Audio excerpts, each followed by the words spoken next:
आम्ही शिवसेनेबरोबर निष्ठेने राहतो म्हणजे उपकार करत नाही. हिंदू हृदय सम्राट बाळासाहेब ठाकरेंनी आम्हाला एवढं दिलेलं आहे या महाराष्ट्राला, आम्हाला सगळ्यांना. आणि माझ्यासारखे लाखो निष्ठावंत शिवसैनिक आहेत. म्हणून ही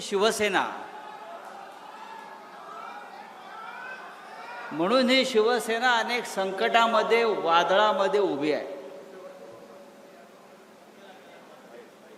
आणि एक सांगतो, कृषी उत्पन्न बाजार समितीमध्ये ही सभा सुरू आहे. इथे शेतकऱ्यांचा माल येतो, विकला जातो, त्याला काय फार भाव मिळत नाही. पण 15 दिवसापूर्वी इथे एक माल आला आणि 50 कोटीला विकला गेला. तुमचा खासदार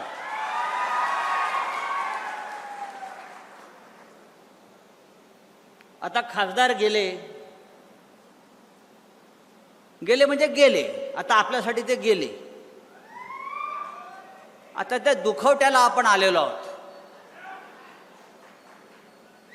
आता 10व 12व करू आणि पुढल्या कामाला मोकळे हो. फार दुःख करत बसायचं नाही. गाडा पाडा आणि शेवटी भगवा झेंडा फडकवा.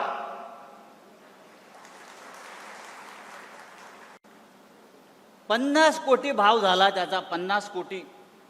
खरं म्हणजे या बाजारात त्याला कोणी 500 रुपयाला घेतलं नसतं. तो शिवसेनेमध्ये आला, त्याला माननीय उद्धव साहेबांनी खासदार केला, त्याच्या खांद्यावर भगवी शाल टाकली आणि म्हणून त्याची किंमत 50 कोटी झाली. उद्याच्या निवडणुकीत 5 रुपये पण त्याची किंमत राहणार नाही. अशा पद्धतीनं ही निवडणूक होणार आहे. मला आश्चर्य वाटतं, उद्धव साहेब विकास निधीसाठी गेले. विकास निधी, मला माझ्या मतदारसंघाचा विकास करायचा आहे. अरे कसला विकास करणार तुम्ही? 12 वर्षामध्ये नरेंद्र मोदी या देशाचा विकास करू शकला नाही. त्या नरेंद्र मोदींच्या वाराणसीमध्ये जाऊन बघा. रस्ते नाहीत, पाणी नाहीत, पूल नाहीत. ज्या मोदीचे बूट चाटायला आपण गेला तो देशाचा विकास करू शकला नाही. तुम्ही काय विकास करणार आहात? आणि कोणाकडे गेले? तर ज्याने राम मंदिराची लूट केली, राम मंदिराच्या दान पेटीतले 2000 कोटी रुपये ज्या मोदीच्या लोकांनी चोरले, त्या मोदींचे बूट चाटायला हे गेले.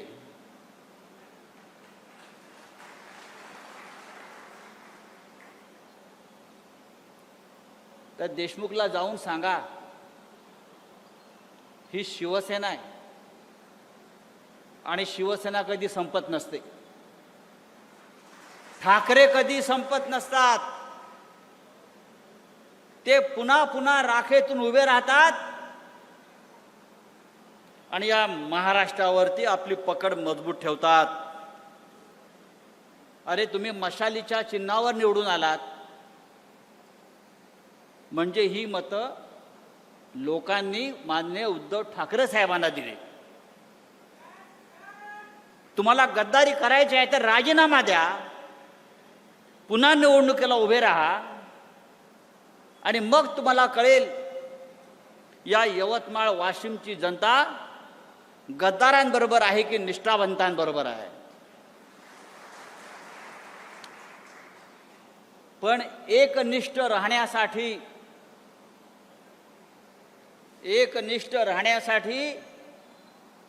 आई नेक आणि बाप एक असावा लागतो.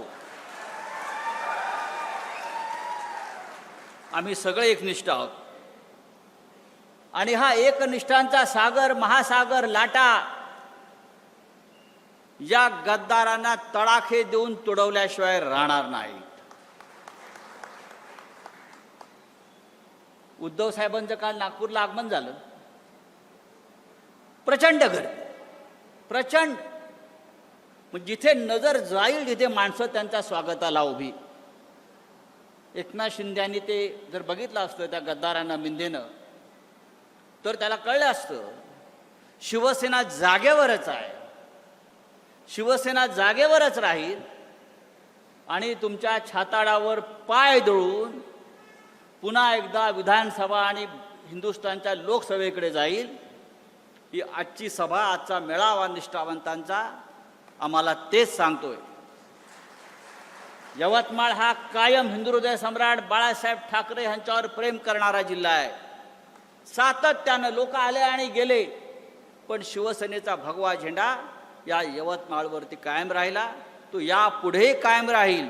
आपण सगळे माननीय बाळासाहेब ठाकरेंचे शिवसैनिक यापुढे माननीय उद्धवजी ठाकरे साहेब आणि आदित्य ठाकरे साहेब यांच्या मागे ठामपणे उभे राहू आणि या यवतमाळच्या मातीमध्ये पुन्हा गद्दारीची कीड लागणार नाही अशा प्रकारची लोक निवडून देऊ.